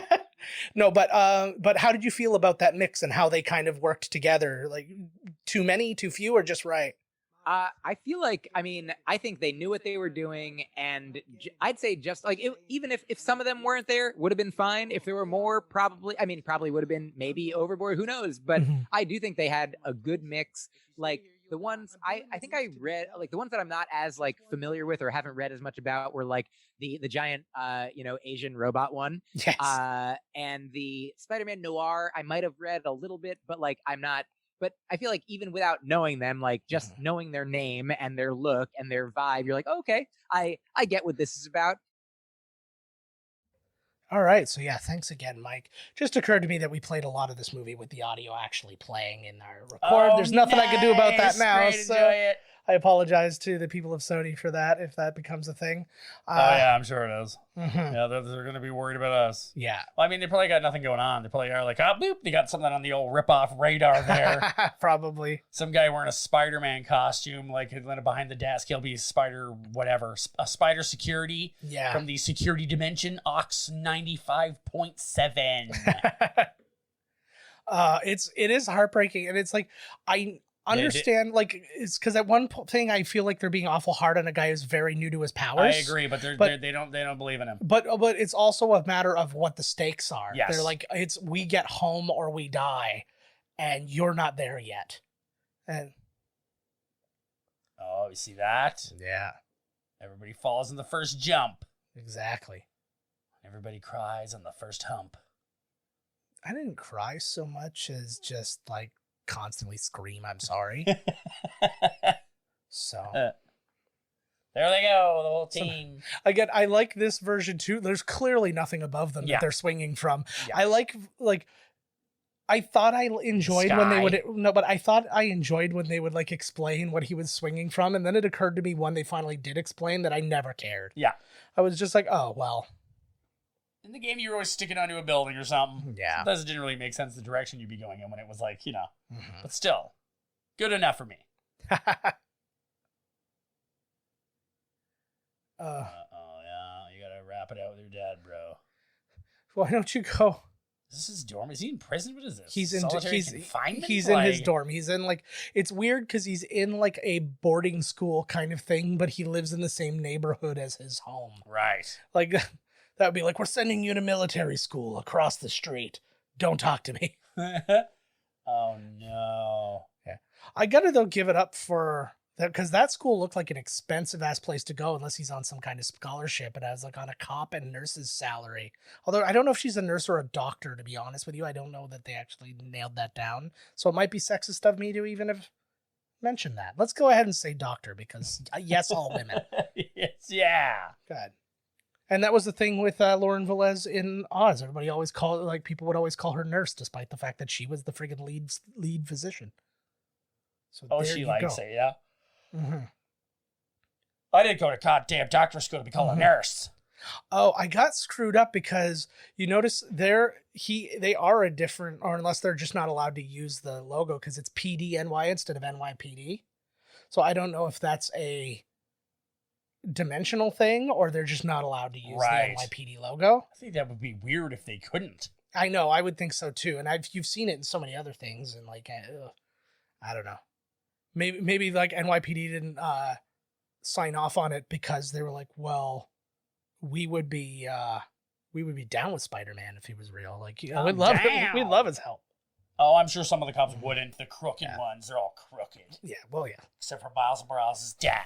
I still love that my only experience with a crooked cop was somebody smuggling cheese over the border. The That worst crime. It just makes me so happy. Imagine that. We got another corrupt cop coming in here. Yeah. Oh, look again now. he's Come on getting now. He's got too many powers, man. Electricity. Yeah. Spider-Man powers the strength. Yeah. Invisibility, telekinesis, he can fly. I was Jesus gonna. Christ. I That's don't how know. I what- wake up sometimes. I'm like, oh Yeah. my god, webs everywhere. I'm Is like, he oh, supposed to be Jesus. Ned from the Far From Home and all that stuff? He's this movie's Ned. He's this movie's He's Ned. pissed. Listen to that pissed off. Oh. I can do this music. I would have loved. She let him. Oh, so good. I love that version of Aunt May. I think they've been getting better and better with Aunt May, to be honest, because I like that what they did with her with Far From Home, and that when she knows he's Spider-Man, like she's kind of like using him for like charity and stuff like that, and like all this whatever. But like as much as it was part of what not the comics, but like the original cartoon and stuff, like the old Oh, yeah, Aunt May. I like his suit. Oh, I think love his the suit's Miles pretty Morales cool. suit. I'm I sure did- the spray paint would do that good. It'd probably be fucking. He'd be all stoned off of friggin' fumes. That was literally that was a comment I had. Well, that was my thing too. I was like, did he then wait like several Yeah, hours like for the what paint the to dry? hell? No, this is how you dry it right here. Yeah. Oh man, Big fall. that was such a. I remember seeing that shot. That was the shot that actually sold me on the movie. That was When I right was- in one of the posters, That right? was, Him it was, falling. It is the poster, and it's also the nice. For a little girl's wrist. That would have been awesome. Holy fuck. Oh, thank God it stuck to something. What if he just had really bad timing? How cool that would be, eh? Yeah. But yeah, the every song, like the curation of this soundtrack was so good for like drawing emotion and stuff like that. Plus, I mean, the score too is just out of this world. But it reminds me, It's not out of this world. It's out of a dimension. you're Same world. You are 100% man. right. I stand corrected. The movie cost $90 million to make, which That seems pretty cheap for a movie this awesome. No, but it's like an animated movie. It's Well, its how own much thing, do those right? Pixar movies cost? It costs way more than that. I don't know. I don't think you've probably found a Pixar movie that's cost $100 million yet. Sure, I did. But I don't know. They just seem like they would be. I mean, they're all expensive, but like the early ones weren't.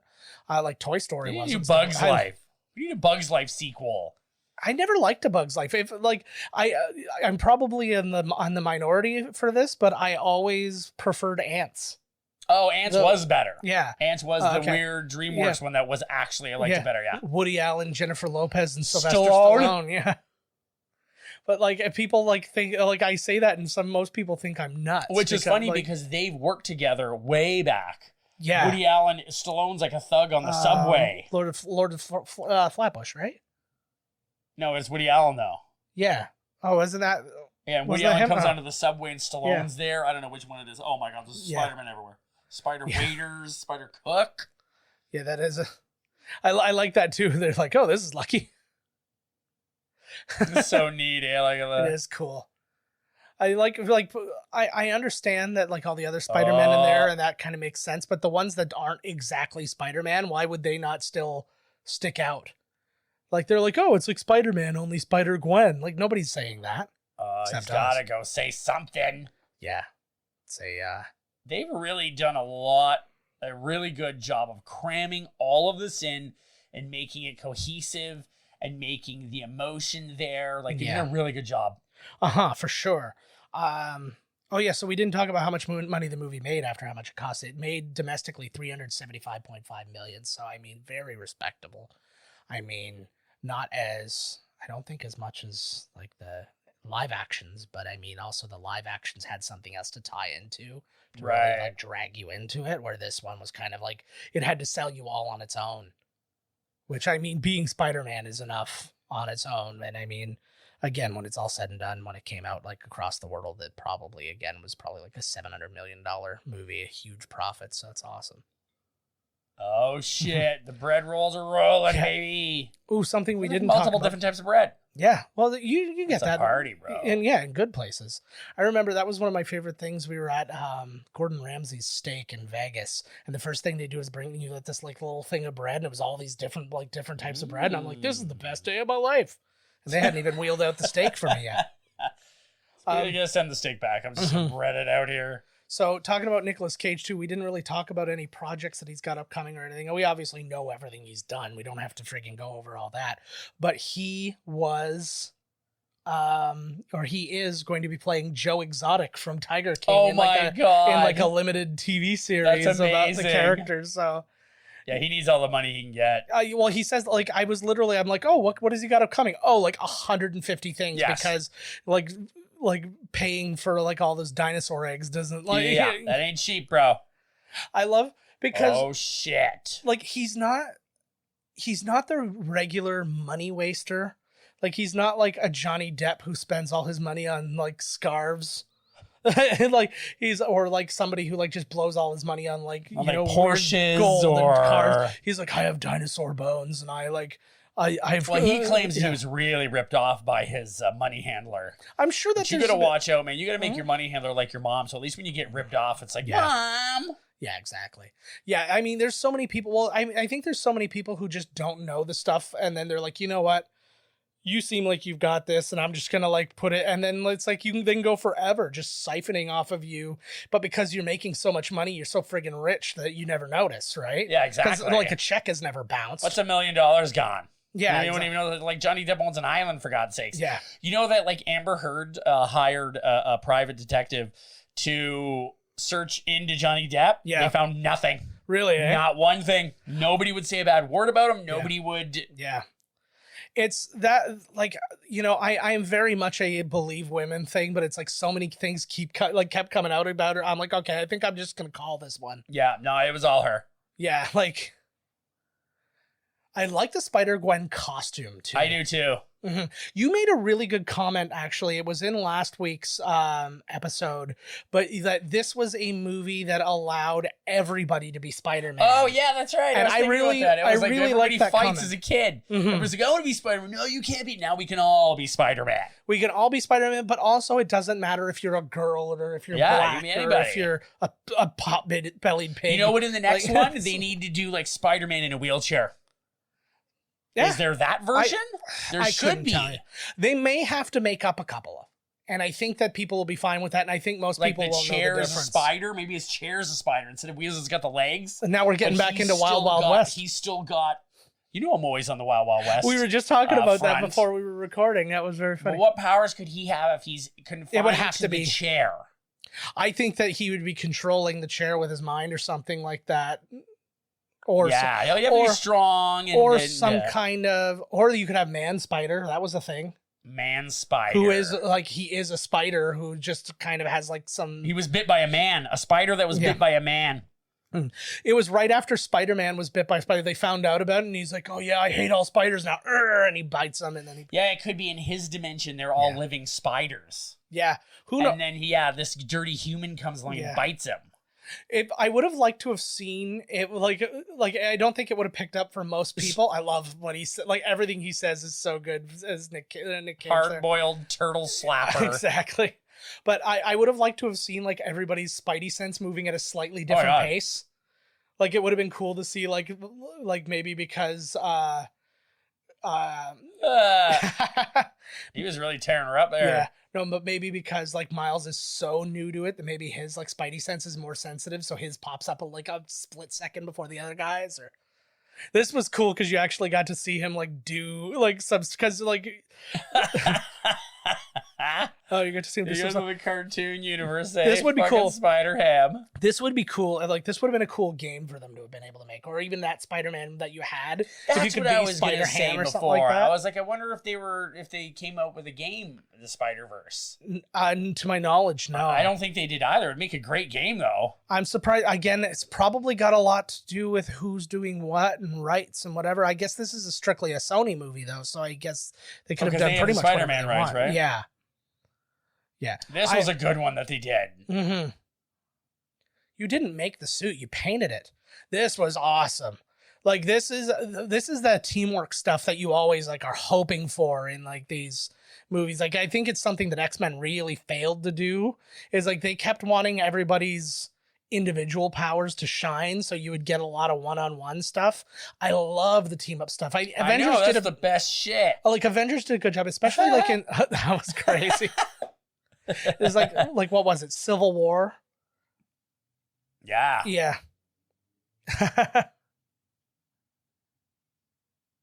But what was it? Oh, he's got his confidence. Yeah, like Civil War, after you see they've been training together and like they're like throwing each other and doing all kinds of shit like that. Oh, he's like space losing. Mm-hmm.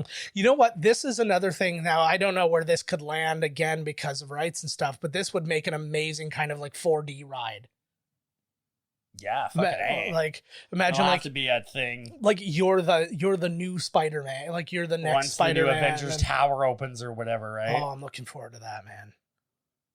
Those animatronic Spider-Man guys like swinging around the place is gonna be. Oh no! Originally, they were gonna kill her too. They were gonna kill her inside the suit and stuff like that. But they were like, okay, I think killing the child will probably be like the step over. I know you watched us bludgeon a Spider-Man to death and then shoot a family member in the back. Oh my God, yes. But at least those were adults. There are scenes in the game that are like this, like this right here. This is it. I wish that in the end here there would have been more, like each spider being. Yeah. I don't know. What's spider folk? Spider person? Spider folk? Actually, in my notes, I wrote spider person. Spider peoples? Yeah. They should have each fought.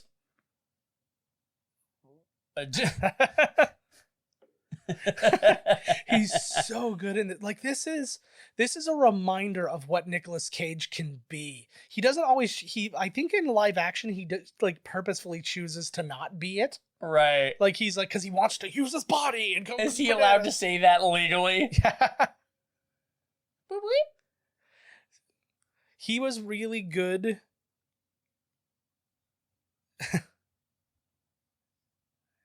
Yeah, it's a lifetime back. You remember what that was like? I can't date this girl. She's a year older. Einstein said time is relative, just like R. Kelly says. Yeah. So he gets them all.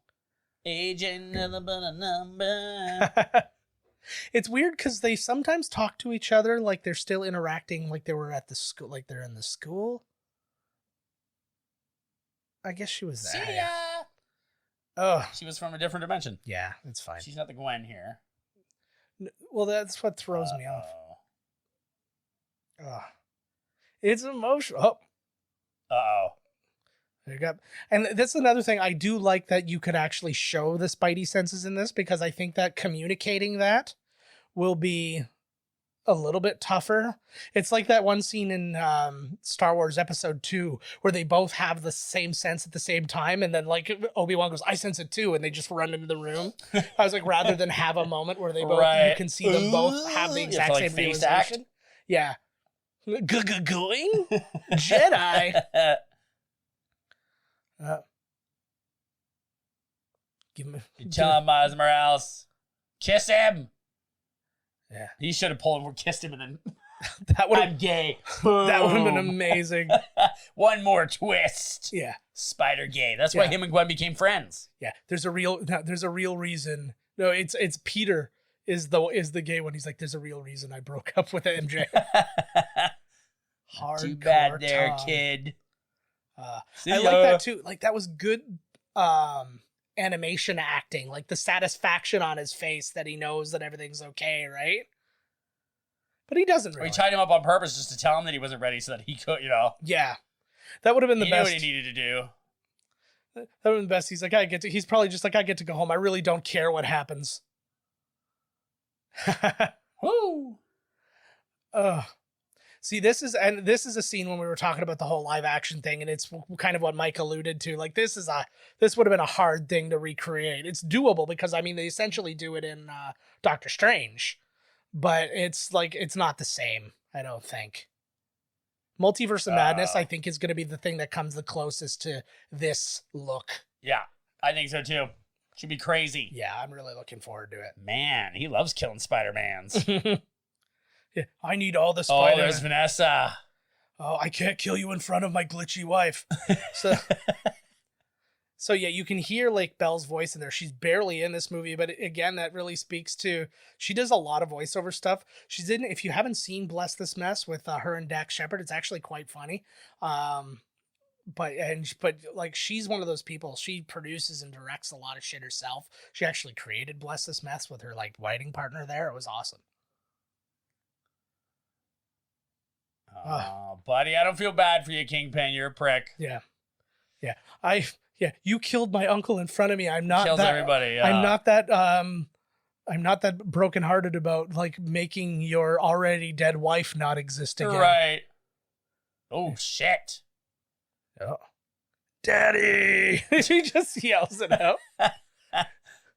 Oh. Like, holy Christ. Mm-hmm. I like to. What is his? They never explain. Like, he's just a big, strong guy. Yeah, exactly. Like, they never really say what, if he has powers or. No. He's just super duper strong. And again, that was like, I felt like there should have been something, and they may have been able to do a better job explaining it in the Daredevil version, where it could have showed him like taking something, or right, because like he had his bulletproof suits and stuff like that, his ballistic suits in that, which is how the Daredevil suit came to be and stuff like that. But so that gives you something, and you do get some strength from him. But I would have loved to have punched Spider-Man in the face and it hurts him. He's got to be freaking strong. Mm-hmm. And like catching his stuff and all that. That was like the moment I loved in, like we were talking about in Civil War, and that when he like catches the bus. Winter Soldier. Well, that too, but Winter Soldier's punch even. Yeah. It's kind of like, so he's next his level. Bionic arm. Yeah. Too. Come on, Morales. Also dead. Then all of a sudden you see he gets his hands on Peter Pork. Or no, he leaves and he's like, okay, we reverse the thing. They all come back and you see all the other dead Spider-Men. And then you see Peter Porker on a friggin' spit. Like being... Get up. Spiderman. Listen to your old man. Yeah. Get up, you son of a bitch. I feel like he'd have maybe taken a couple, like at least now while like Fisk is away from Spider-Man, he would have maybe taken a couple of shots at him. I know it's not an easy shot, but it's unbelievable. How can he be getting up? Yeah. Give my patented double axe handle. I just want to play like the clip from Matrix Revolutions. Why do you persist? Why do you keep getting up? Because I choose to. I'm Spider-Man. That was good. I do agree that they gave him way too many. Oh, come on. I wouldn't have minded I wouldn't have minded if they gave I'm ignorant here. I don't know what powers he did have or didn't have. But yeah, like it's like I would have even gone for, I think the invisible would fit in really well with what he's doing in this, like, because he felt like he felt like his whole life. Well, and he felt so much less than compared to the other Spider folks, right? So I could see that one, like the electricity one. If it's not a real power of his, I could have done without it, or maybe he had a suit in the game that would do that, would do electricity. But it was the suit, right? It wasn't him. Homecoming does the suit too, right? Like his suit has the taser webs as well. So, and I would have been okay with that too if they wanted to add it that way, where like Aunt May gave him like these special ones, and he's like, hit this button for tase mode or whatever. Sucking it all in. Yeah. The anvil just at the end. Woo! I like this movie too because it has a little moment at the end coming up where it kind of gives you that like labyrinth feeling. Dance, magic dance. Pretty much. We're all here, all you spider buds. The only thing that would have made the scene better is if David Bowie's Dance Magic would have started playing. Dance magic, jump magic, swing magic, swing magic. It's absolutely not like what the freak. Oh, his dad was actually really there. I thought he was just like Dream Dad or whatever. Yeah, no, he was cheering him on. I'm your son. I think you're a special kind of needy if while you're in a fight for your life, you were imagining your father cheering for you. I always loved the double tap on the car. You're free to go now. Like the cop didn't understand that the door was just closed. He's like, oh man, I left without the bad guy again. Constantly. It is a very cool spider suit. Yeah, it's neat. I know all about it. I was live tweeting it. Spider-Man. That's good, because that would have been another interesting kind of plot, though, had he not found out. And imagine, so his uncle dies, so that's kind of like gives him like the push to be Spider-Man and whatever, but now his father is kind of like searching for him as a vigilante and stuff like that.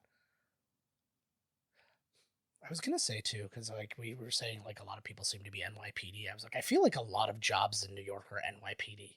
Yeah. That's why they can have so many like police shows and stuff like that. You can have 40 different Law and Orders without any overlap in character. How old is Miles Morales? Miles Morales, I would say, is early teens, maybe 14. He's like, all right, Spider-Man. Yeah. Do need a good hug sometimes. He could do it like a Stallone. Oh. I thought that was somebody different. When I saw Brian Tyree Henry as him, I thought it was somebody else, but I don't know who it was that I was thinking of. I love you. Look behind you. I don't think even he... Oh my god, you look like a... Yeah. I like that it's kind of like a graffitoed Spider-Man like signature. I was going to say insignia, but not really so much. Would you use like a little mini spray paint can? He's hot dog for Spider-Man, like one of those saving little... the universe. Yeah. I was thinking it was like a little airbrush or something like that, right? My name's Tad. Yeah. That would be... My name's Tad. My For 2 superpowers, I days. poop a lot. Yes. Oh, man. Imagine handing in work still. I do, like, I've been watching, like, with all the online stuff, my kids doing, like, their online. So, Hey, there he is. That's buds. Yeah. But, oh, she's fixing the robot. That's good. That's Uncle Frankfurter's hot dogs. Apparently, he mentions his Uncle Frankfurter being electrocuted to death in a joke that I guess didn't make it into the movie. Oh, ham? Yeah. Ham spider? Yes. Spider ham. Yes, you can. It's true. While peeping. I really like...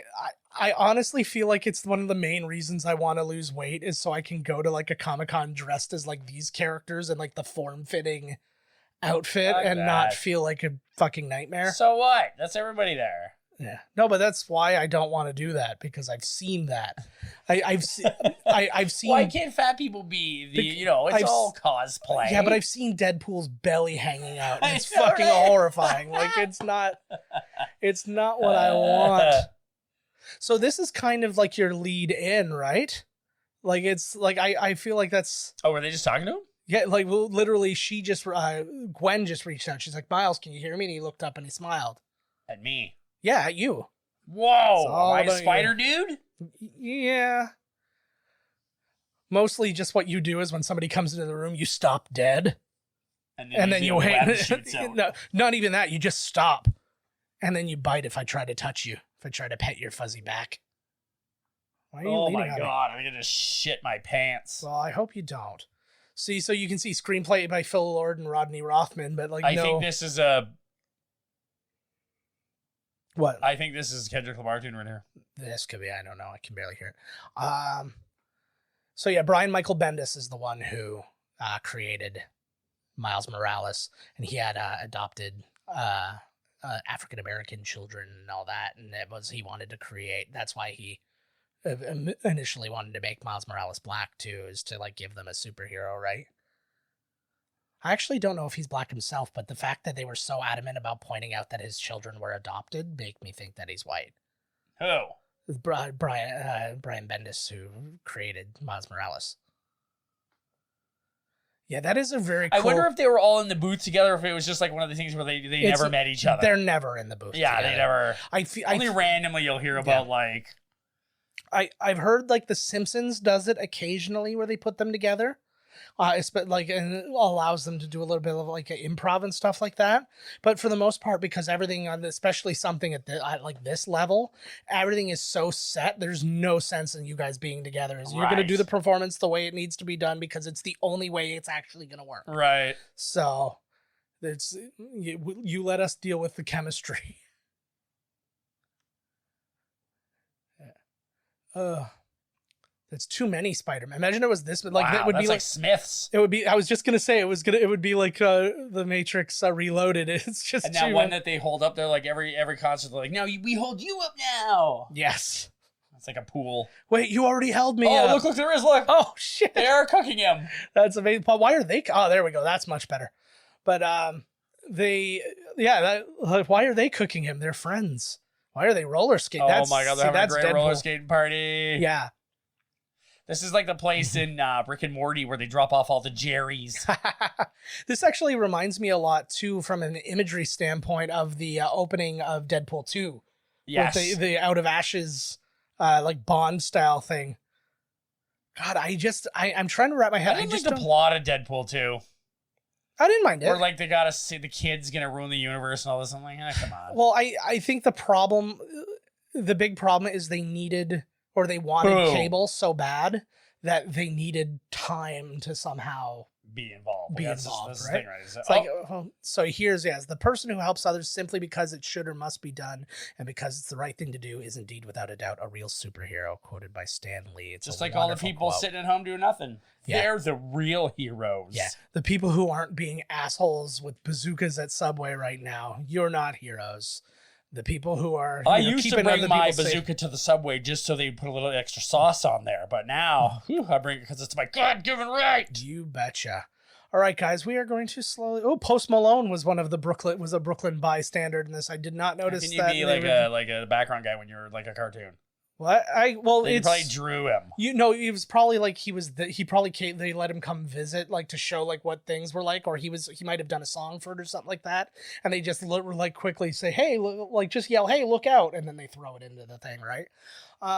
So that is it for this one, guys. One more thanks to Myq Kaplan for helping chime in on the movie with us. Thank you, sir. And we say. As always, visit us at miscastcommentary.com. Find us podcast at miscastcommentary.com. Do find us, look for us on Libsyn now. We have moved from SoundCloud to Libsyn, so keep that in mind, please, when you are doing stuff. Now, again, it shouldn't affect anybody who is subscribing to us elsewhere, because that should be sending out and all that. But you can go and check out miscastcommentary.libsyn.com to just see what all that looks like, see where we're loading our stuff. And what else? Call us 1289-769-3288. And follow us on Twitter at Miscast Podcast. I'm at JK Finley. Todd's at Miscast Todd. I'm at Miscast Commentary on Instagram. All that good stuff. You can follow us on Facebook and Tumblr and all the wonderful places where you can find things. Todd's on Snapchat. What's your Snapchat? Woo! I think it's just Todd_Murray 2020. I don't know what I was doing. That works. Snap me. That's better. Snap Snap me, player. Yeah. You're allowed to send him nudes. That was that was explicit. I think it's the only reason he signed up. Oh, you goddamn right. So, I want nothing but Deadpools with their bellies hanging out sending nudes. Hell yes. Their bellies and their balls. I accept every type of nude. All right, guys. We're going to end that one here. Thank you as always, and we will see you next week with a Coming Attractions episode, and we've got some doozies of some old 80s movies. Oh, yeah. We're back at her. This week was supposed to be an 80s movie, and we backed it off a week and we backed it off till the next one because we decided to do this with Mike. So it's good. It means we got more in the can. Stay tuned. We'll see you next week.